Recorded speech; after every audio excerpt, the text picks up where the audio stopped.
வணக்கம். தினமலர்.com மாலை 4 மணி செய்திகள். முக்கிய நிகழ்வுகள். நிலக்கரி சுரங்க ஒதுக்கீட்டு முறைகேடு வழக்கை முடித்துக் கொள்ள சிபிஐ அளித்த அறிக்கை நிராகரிப்பு. முன்னாள் பிரதமர் மன்மோகன் சிங்கிடம் வாக்குமூலம் பதிவு செய்ய டெல்லி சிறப்பு நீதிமன்றம் உத்தரவு.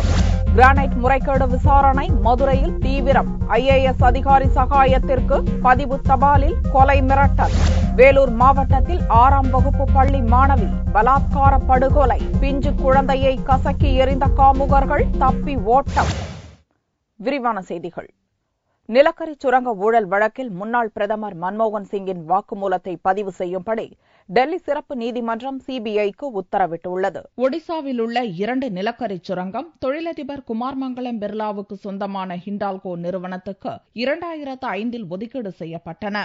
இந்த ஒதுக்கீட்டில் முறைகேடு நடந்ததாக கூறி குமார்மங்கலம் பிர்லா, முன்னாள் நிலக்கரித்துறை செயலாளர் PC பராக் மற்றும் ஹிண்டால்கோ அதிகாரிகள் மீது சிபிஐ கடந்த ஆண்டு வழக்கு பதிவு செய்தது. சில மாதங்கள் கழித்து போதுமான ஆதாரங்கள் இல்லை என்று கூறி வழக்கை முடித்துக் கொள்வதாக டெல்லி சிறப்பு நீதிமன்றத்தில் சிபிஐ அறிக்கை தாக்கல் செய்தது. அந்த அறிக்கை மீதான விசாரணை கடந்த நவம்பர் 25ஆம் தேதி நடந்தபோது வழக்கு தொடர்பாக 2005ஆம் ஆண்டில் நிலக்கரித்துறையின் அமைச்சராக இருந்த மன்மோகன் சிங்கிடம் விசாரணை நடத்தாதது ஏன் என்று சிபிஐக்கு நீதிபதி பாரத் பராஷர் கடும் கண்டனம் தெரிவித்தார். இந்நிலையில் குமார்மங்கலம் பிர்லாவுக்கு எதிரான வழக்கை முடித்துக் கொள்வதாக சிபிஐ அளித்த அறிக்கையை ஏற்க முடியாது என்று செவ்வாயன்று நீதிபதி பாரத் பராஷர் அறிவித்தார். இவ்வழக்கு தொடர்பாக 2005ஆம் ஆண்டில் நிலக்கரித்துறை அமைச்சராக இருந்த முன்னாள் பிரதமர் மன்மோகன் சிங்கின் வாக்குமூலத்தை பதிவு செய்யும்படி சிபிஐக்கு நீதிபதி பாரத் பராஷர் உத்தரவிட்டார். நிலக்கரித்துறை அதிகாரிகளின் வாக்குமூலத்தை பதிவு செய்த பின் விசாரணை நிலவர அறிக்கையை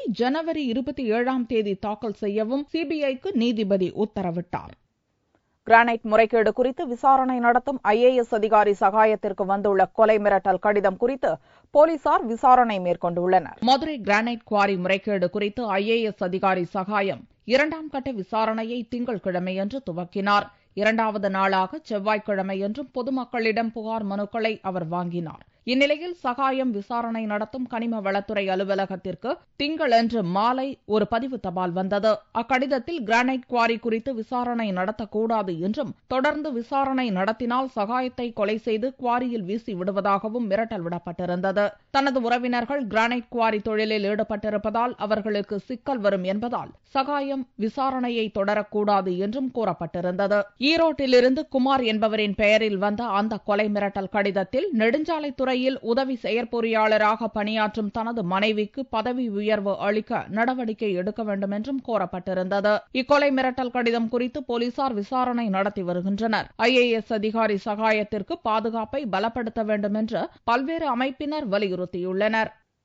டெல்லி மருத்துவ மாணவி பாலியல் பலாத்கார படுகொலையான நினைவு நாளில் தமிழகத்தின் வேலூர் மாவட்டத்தில் பாலியல் பலாத்காரம் செய்து பள்ளி மாணவி படுகொலையான சம்பவம் கடும் அதிர்ச்சியை ஏற்படுத்தியுள்ளது. வேலூர் மாவட்டம் காங்குப்பத்தைச் சேர்ந்த விஜயகுமாரின் மகள் மாச்சானூரில் உள்ள பள்ளியில் 6ஆம் வகுப்பு படித்து வந்தார்.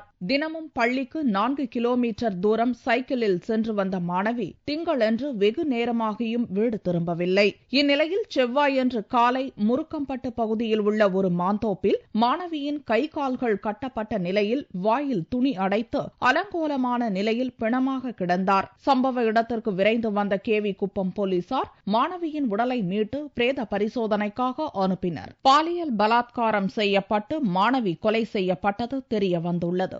கிராமத்தைச் சார்ந்த விஜயகுமார் மகள் கீர்த்திகா என்ற பெண் அரசு உயர்நிலைப் பள்ளியில் 6ஆம் வகுப்பு படித்து வந்தது. அது நேற்று மாலை வீடு திரும்பவில்லை என்று தேடி பார்க்கும்போது அந்த பொண்ணு கை கால் கட்டப்பட்டு முட்புதரில் கற்பழித்து வீசப்பட்டிருக்கிறது. விஜயகுமார் வீட்டின் அருகில் உள்ள சரண்ராஜ் என்ற மாணவன் தான் மாணவியை அழைத்துச் சென்றதாக வந்த தகவலை தொடர்ந்து அவனிடம் போலீசார் தீவிர விசாரணை நடத்தி வருகின்றனர். ஆனால் கேயத்திலிருந்து சண்டைக்கு போயிட்டு வீட்டுக்கு வந்திருந்தோம் சார். வீட்டுக்கு வரும்போது 2 பசங்க வந்துருந்தாங்க. சரி சைக்கிள் வாக்கிட்டு போகலான்னு கூப்பிட்டோம் சார். ஆனால் கூப்பிட்டாங்க வரல. நான் கூப்பிட்டு வரேன் போனேன் அப்படின்னு சொல்லிட்டேன். நான் வண்டியில் வீட்டுக்கு வந்துட்டு ராத்திரிலாம் வந்து சொன்னாங்க 7 மணிக்கு நான் பால் கந்துட்டு வந்தால் தேனேன். அப்புறம் நாங்களாம் தேனோம் சார். அப்புறம் 9 மணிக்கு போய் ஹெட் மாஸ்டர் ஃபோன் பண்ணி சொன்னோம்.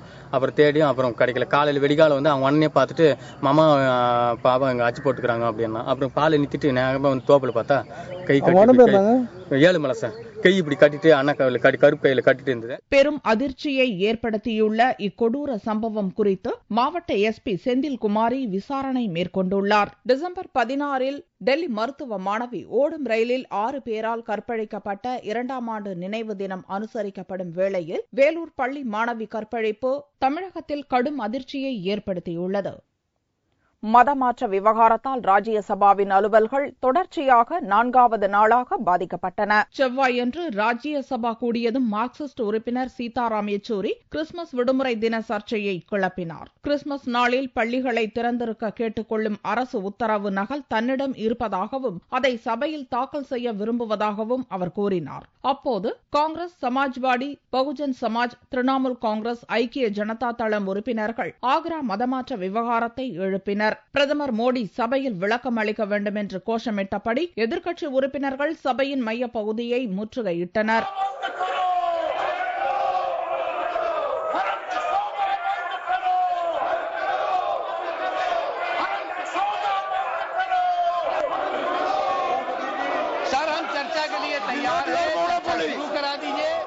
சபைக்கு குந்தகம் விளைவிக்கும் எதிர்க்கட்சிகளை கண்டித்த பார்லிமென்ட் விவகாரத்துறை இணை அமைச்சர்கள் வெங்கையா நாயுடு மற்றும் அப்பாஸ் நக்வி இப்பிரச்சினையில் விவாதம் நடத்த அரசு தயாராக இருப்பதாக கூறினர். அவரது விளக்கத்தை ஏற்க மறுத்து தொடர்ந்து எதிர்க்கட்சிகள் அமளியில் ஈடுபட்டதால் முதலில் 15 நிமிடத்துக்கும் பிறகு பகல் 12 மணி வரைக்கும் சபை ஒத்திவைக்கப்பட்டது.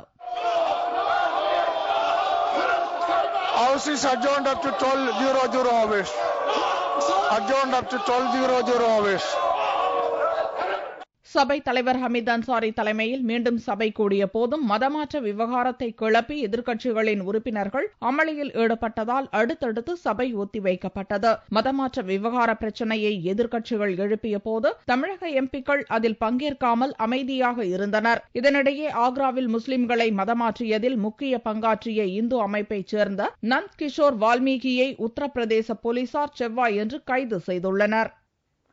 கேரள மீனவர்களை சுட்டுக் கொன்ற வழக்கில் குற்றம் சாட்டப்பட்டுள்ள வீரர் கிறிஸ்துமஸ் பண்டிகைக்கு செல்வதற்கான கோரிக்கையை உச்சநீதிமன்றம் நிராகரித்தது. கடந்த 2012 கேரள கடற்கரைக்கு அப்பால் சென்ற இத்தாலிய கப்பலில் பாதுகாப்பு பணியில் இருந்த அந்நாட்டு கடற்படை வீரர்கள் 2 கேரள மீனவர்களை கொள்ளையர் என நினைத்து சுட்டுக் கொன்றனர். இது தொடர்பாக கைது செய்யப்பட்ட மாசிமிலியானோ லடோர், சல்வத்தோர் கிரோன் என்ற 2 இத்தாலிய கடற்படையினர் டெல்லியில் தங்கி வழக்கு விசாரணையை சந்தித்து வருகின்றனர். மூளை பக்கவாத நோயால் லடோர் பாதிக்கப்பட்டதை தொடர்ந்து சிகிச்சைக்காக இத்தாலிக்கு கடந்த ஆகஸ்ட் மாதம் சென்றார். 4 மாதங்கள் இத்தாலியில் தங்கியிருந்து சிகிச்சை பெற உச்சநீதிமன்றம் அனுமதித்திருந்த நிலையில் இதய அறுவை சிகிச்சை செய்து கொள்வதற்காக மேலும் 2 மாத கால நீட்டிப்பை வழங்க வேண்டுமென லடோர் தரப்பில் மனு தாக்கல் செய்யப்பட்டது. இம்மனுவை செவ்வாயன்று உச்சநீதிமன்றம் நிராகரித்தது. ஜனவரி 16ஆம் தேதிக்குள் இந்தியாவுக்கு திரும்ப வேண்டுமென லடோருக்கு நீதிபதிகள் உத்தரவும் பிறப்பித்தனர். இன்னொரு வீரரான சல்வத்தோர் கிறிஸ்துமஸை கொண்டாட இத்தாலிக்கு செல்ல தன்னை அனுமதிக்கும்படி மனு செய்திருந்தார். இம்மனுவையும் நீதிபதிகள் தள்ளுபடி செய்து உத்தரவிட்டனர். மீனவர்கள் கொலை வழக்கை விசாரிக்கப் போவது இந்தியாவா இத்தாலியா என்ற சர்ச்சை தொடர்பான வழக்கு உச்சநீதிமன்றத்தில் நிலுவையில் உள்ளது. தென்மேற்கு வங்கக்கடல் பகுதியில் நிலை கொண்டிருக்கும் தாழ்வு பகுதியால் தமிழகத்தின் கடலோர மற்றும் உள் மாவட்டங்களில் மழை பெய்ய வாய்ப்பிருப்பதாக சென்னை வானிலை மையம் தெரிவித்துள்ளது. சென்னை வானிலை மைய இயக்குநர் ரமணன் செவ்வாயன்று செய்தியாளர்களை சந்தித்தார். அந்தமான் கடல் பகுதியில் நிலை கொண்டிருந்த தாழ்வு பகுதியானது செவ்வாயன்று காலை மேற்கு நோக்கி நகர்ந்து தென்மேற்கு வங்கக்கடல் பகுதியில் தாழ்வு பகுதியாக நீடிப்பதாக தெரிவித்தார். இந்நிகழ்வால் வரும் 24 மணி நேரத்தில் தமிழக கடலோர மற்றும் உள் மாவட்டங்களில் மழை பெய்ய வாய்ப்பிருப்பதாக ரமணன் கூறினார். நேற்று தெற்கு அந்தமான் கடல் பகுதியில் நிலை கொண்டிருந்த அந்த தாழ்வு நிலையானது மேற்கு நோக்கி நகர்ந்து இன்று காலை 8:30 மணி அளவிலே தென்கிழக்கு மற்றும் அதை ஒட்டியுள்ள தென்மேற்கு வங்கக்கடல் பகுதியில் ஒரு தாழ்வு நிலையாக நீடிக்கின்றது. வாரம் 24 மணி நேரத்தை பொறுத்தவரை கடலோர மாவட்டங்களில் ஒரு சில இடங்களிலும் உள் மாவட்டங்களில் ஒரு 2 இடங்களிலும் மழை எதிர்பார்க்கலாம். கடந்த 24 மணி நேரத்தில் சிதம்பரம், மாதவரம், புதுச்சேரியில் 2 சென்டிமீட்டர் மழை பதிவாகியுள்ளது.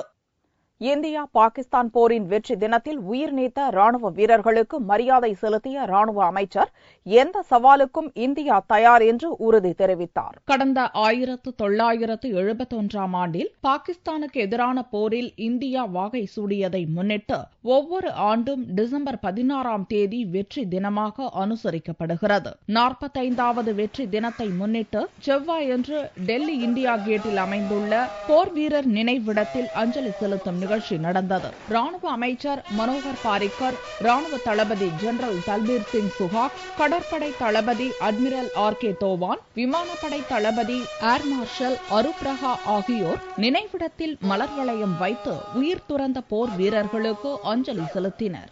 முன்னதாக நிருபர்களிடம் பேசிய அமைச்சர் மனோகர் பாரிக்கர், முந்தைய காலகட்டத்தை காட்டிலும் இந்திய முப்படைகளின் செயல்பாடு மேம்பட்டு இருப்பதாகவும் பயங்கரவாத அச்சுறுத்தல், எல்லையில் ஊடுருவல் என்பது போன்ற எந்த சவாலையும் சந்திக்கும் திறனுடன் நமது ராணுவம் விளங்குவதாகவும் கூறினார்.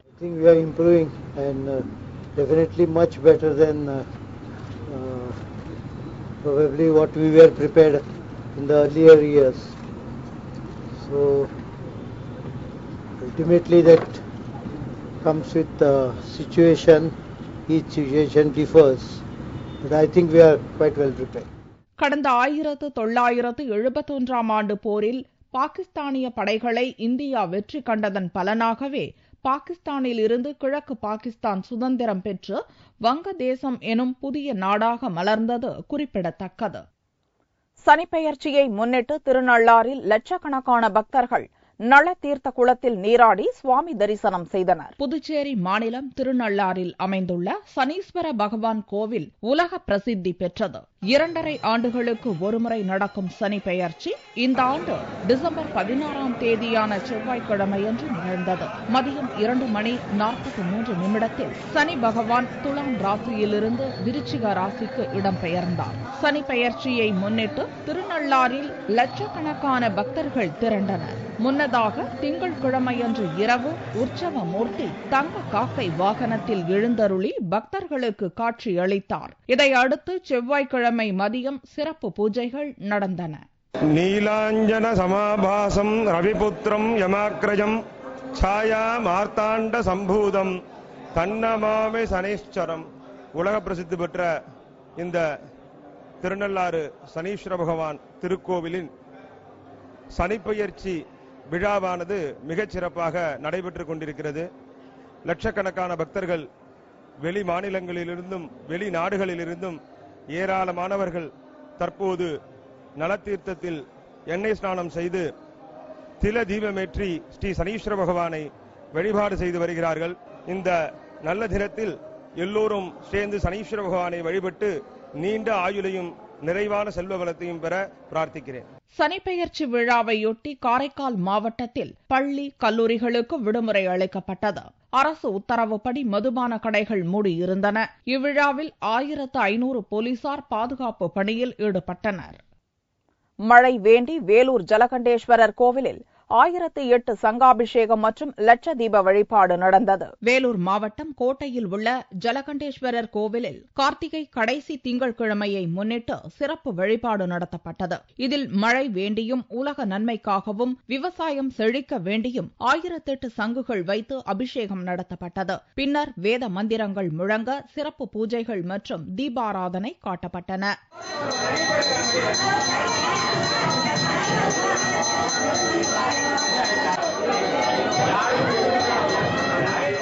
இதையடுத்து கோவில் வளாகத்தில் பக்தர்கள் லட்ச தீபம் ஏற்றி சுவாமி தரிசனம் செய்தனர். மழை வேண்டி நடந்த இச்சிறப்பு வழிபாட்டில் பக்தர்கள் ஏராளமானோர் பங்கேற்றனர். தங்கத்தின் விலையில் செவ்வாய்க்கிழமையன்று ஒரு சவரனுக்கு 24 ரூபாய் குறைந்திருந்தது. ஒரு சவரன் தங்கம் 20,392 ரூபாய்க்கு விற்பனையானது. 1 கிராம் ஆபரண தங்கம் 2,549 ரூபாயாக இருந்தது. வெள்ளி 1 கிராமுக்கு 1 ரூபாய் 40 காசுகள் குறைந்து 39 ரூபாய் 70 காசுகளுக்கு விற்பனையானது. பார்வெள்ளியின் விலை 37,105 ரூபாயாக இருந்தது. மேட்டுப்பாளையம் புத்துணர்வு முகாமில் அமைக்கப்பட்டுள்ள ஷவரில் யானைகள் ஆனந்தமாக குளித்து வருகின்றன. மேட்டுப்பாளையம் பவானி ஆற்றங்கரையோரம் கடந்த 11ஆம் தேதி இந்து சமய அறநிலையத்துறை சார்பில் யானைகளுக்கான சிறப்பு நலவாழ்வு முகாம் துவங்கப்பட்டது. 48 நாட்கள் நடக்கவுள்ள இந்த முகாமில் 30 யானைகள் பங்கேற்றுள்ளன. யானைகளுக்கு காலை மாலை நடைபயிற்சி கொடுப்பதுடன் சத்தான மூலிகை உணவுகளும் அளிக்கப்படுகிறது. இந்த ஆண்டு முதன்முறையாக யானைகள் குளிப்பதற்காக ஷவர் அமைக்கப்பட்டுள்ளது. இந்த ஷவரில் யானைகள் ஒவ்வொன்றும் போட்டி போட்டுக்கொண்டு குளித்து ஆனந்தமடைகின்றன.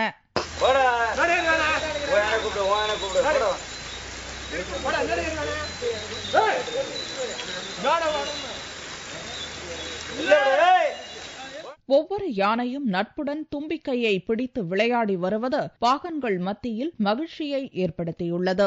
இந்த முகாம் யானைகளுக்கு ஒரு புத்துணர்வை ஏற்படுத்தும் வகையில் அமைந்துள்ளதாக பாகன்கள் தெரிவித்தனர். இதனிடையே முகாம் வளாகத்தில் கண்காணிப்பு கேமராக்கள் பொருத்தப்பட்டு யானைகளின் நடவடிக்கைகள் கண்காணிக்கப்படுகின்றன. மீண்டும் செய்திகள் இந்திய நேரப்படி இரவு 8 மணிக்கு. வணக்கம்.